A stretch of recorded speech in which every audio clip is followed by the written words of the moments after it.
keep talking about Russia and Ukraine. The British Foreign Office announced yesterday that it has information that Russia is looking to install a pro-Russian leader in Kiev, the Ukrainian capital. Russia called the report misinformation and said the Foreign Office should stop engaging in provocations. Let me bring in today's panel. David Miliband used to run the British Foreign Office when he was Foreign Secretary. Today he is President and CEO of the International Rescue Committee. Anne Applebaum is a Pulitzer Prize-winning historian and a staff writer at The Atlantic. She's the author of Red Famine, Stalin's War on Ukraine. And Richard Haas is the president of the Council on Foreign Relations. He served as Director of Policy Planning in the State Department.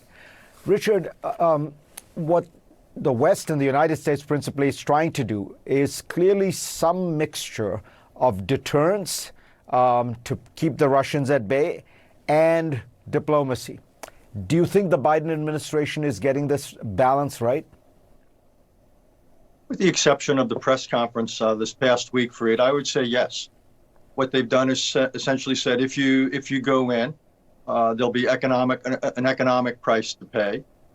Second of all, we will give Ukraine the means not to stop your invasion, but to raise the cost of it, and certainly to raise the cost of any subsequent occupation. Third, we will then, the United States and NATO, reinforce other countries in NATO, including Poland. So what you're worried about, Vladimir Putin, is NATO's reach. Well, we can increase that, but, and it's an important but, as you say, Fareed, there's an off-ramp here. Essentially, the United States and the West are saying, we're not trying to humiliate you here. We can't give you what you're asking for. We're not going to say never about Ukraine or anyone else in NATO. That would be inconsistent with Article 10. But we can say, not now. We have no intention to do so for the foreseeable future. Plus, we are willing to have a large conversation about what you might call the post-Cold War security architecture in Europe. There could be new arms control arrangements, pulling back of certain kinds of forces on the two sides, perhaps new diplomatic structures. So I think essentially the choice is Vladimir Putin's. How does he calculate the costs and benefits of this package that's being put forward to him? Anne Applebaum, what is your sense? Putin has clearly created the crisis, escalated the situation. Is there enough there for him to de-escalate? I mean, does he need a victory, at least even in domestic politics, to be able to say, see, I got these concessions from the West? And is what Richard was outlining enough? Fareed, I would disagree a little bit with the characterization you made in your introduction, which is this idea that Putin is very concerned about Ukraine and NATO, or that NATO is a threat to Russia. For Putin, Ukraine is a fundamental challenge. The idea that Ukraine might be an independent, sovereign, and eventually democratic and prosperous nation, which is close to the West, presents a real existential challenge to Putinism, to his ideology, which is one of autocracy, kleptocracy, and dictatorship. And so the problem for him is not just his relationship with the West. The problem for him is how to prevent Ukraine from becoming that, from becoming a country that would be more successful than Russia, that would be more democratic than Russia, more prosperous than Russia, or any way that could challenge Russia in that ideological sense. And what he's interested in doing is finding ways to undermine the current Ukrainian government, whether it's through some kind of coup d'etat, as was described by the British government yesterday, or whether it's through ongoing war, or whether it's through other forms of destabilization. I think that's his real aim there. And that's why this is such difficult diplomacy for the United States. But can I interrupt? And if that's the case, and I think, there's a perfectly plausible argument that that is the case, then he doesn't really want to de-escalate. Do you think he really does want war? I mean, he certainly wants conflict. He wants to undermine Ukraine, yes. What the U.S. can do, and it seems to me that the Biden administration is seeking to do this, is to raise the stakes, to say, this is what it would cost you to invade Ukraine.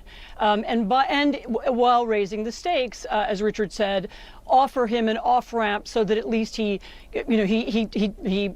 spends some time thinking about it. He decides maybe not to do it right now.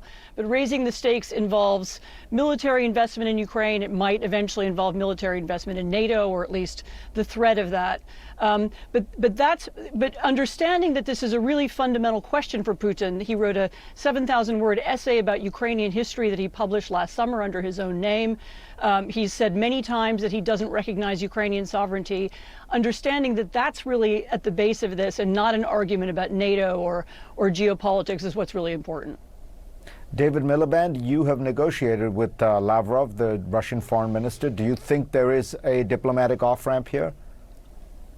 Yes, I do, but I think it's very important that the revisionist history being presented by Dmitry Trenin, which you quoted, in which Russia is a victim and in which NATO is aggressive, needs to be taken on. 70 years ago, George Kennan said that the tragedy of Russia was that it looked at all its neighbors and all it could see was either a vassal or an enemy. And I'm afraid that is the mindset that has produced the 7,000-word essay that Anne correctly references, and that I think explains a lot of the mixture of hubris and paranoia that we see coming out of Moscow at the moment. I do think that the first rule of diplomacy is to put yourself in others' shoes, as you say, but the second rule is to focus on what you control. And the West does control its own unity, it does control its own words, and it does control the tools that it has at its disposal. And I think the costs that Anne has rightly referenced, soft power costs, economic costs, rather than the hard power costs, are vital to the deterrence that needs to go on and to the off-ramp that you rightly reference, which I think is still possible, and which I think Secretary Blinken's speech on Thursday and meeting on Friday did help with. We will be back. We will talk more about Russia, Ukraine. I also want to talk about Afghanistan, all that when we come back. Richard, I wanted to get your sense of this. I want you to weigh in on the issue of what is Putin up to? What is motivating him? I tried in that opening commentary. What I was trying to do is put myself in Russia's shoes and see how they viewed it. I tend to think to understand all is not to forgive all, but it is important to understand. What's your sense of what Putin is? What motivates Putin? Yeah, people often confuse analysis with advocacy, but to understand Putin, I think the beginning of it is humiliation. And in my experience, Fareed, humiliation, whether we're talking about the Middle East or Europe or anywhere else, is one of the most powerful drivers of human activity, but be it of individuals or countries. Putin felt humiliated by the dissolution of both the internal Soviet empire that was the Soviet Union, as well as the external empire that was the Warsaw Pact. Then I think the ill-advised decision in 2008 by NATO and led by the United States to open up Ukraine and Georgia, the possibility of NATO membership, that has continued to advance in recent years. So the continuing slights, remember when President Obama described Russia not as a great power, but as a regional power. So this is a man who's done nothing to build a domestic legacy. There's not much in the way of an economy. There's not much in the way of a political system. As Anne described it, it is a kind of kleptocracy. But he has done a lot in terms of not making Russia great again, but making Russia in some ways a great power that is respected again. And I think that's a big, big part of this. And let me ask you about what the West looks like now, because the United States, I think the Biden administration has, all of you seem to agree, a kind of a good mix between the deterrence and diplomacy. But in Germany, which is the key, the center of Europe, you do not see the kind of resolve that Angela Merkel showed. How worrying is that? So Angela Merkel did many wonderful things, but one very large mistake she made was to shut down all of Germany's nuclear power plants.